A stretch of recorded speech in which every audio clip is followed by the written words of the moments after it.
Hi there, happy Tuesday.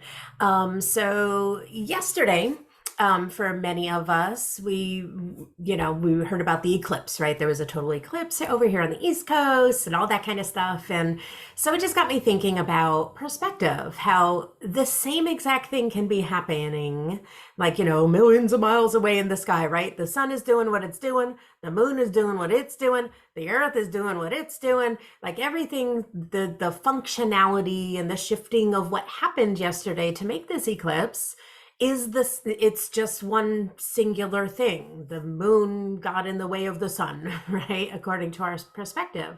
But also noticing how, depending on where you are on earth, your observance of that perspective is different. Some people experienced a total blackout. It was like night.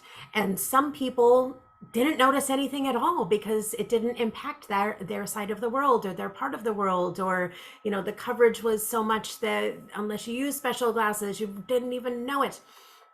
And so just that noticing of the fact, the truth, the event itself is exactly the same, but depending on our perspective, which angle through which we are looking at it, depending on our location, our timing, our visual abilities, our all of these things that are ours, the observers, is what determined our experience of this one event that was non-changing. It wasn't like the event changed because you were on the West Coast or somewhere else. The event was exactly the same. You were the one. It was your perspective that made it look different. So branching this out into our relationships, we can take that same awareness of perspective and note that very, very rarely in any conflict is there one single right and one single wrong, but simply a shift in perspective. It is true that some people got 100% darkness from the sun yesterday. And it is true that some people were not impacted by this eclipse at all whatsoever. And it is the same for the vast majority of conflict and arguments and disagreements in our relationships.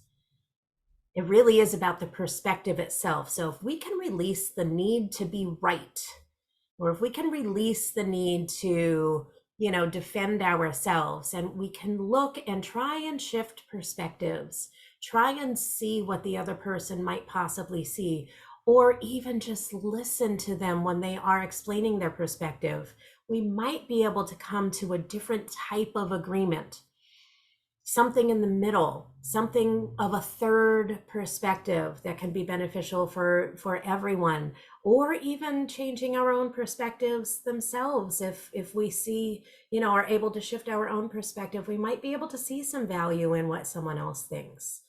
So today's topic is perspective. What can you do? What can you do to shift your perspective? You don't have control over other people. You don't have control over if they have a desire to shift their perspective or not. But then we're going back into, what do you want your life experience to be? Do you want to be considered correct? Or do you want to enjoy this life experience, even if it means shifting your perspective a little bit? Let me know what you think, and let me know how do you do it? How do you shift your perspectives when you're trying to find a different way of being or growing or stretching yourself? How do you do it? Let me know. I'll see you next week.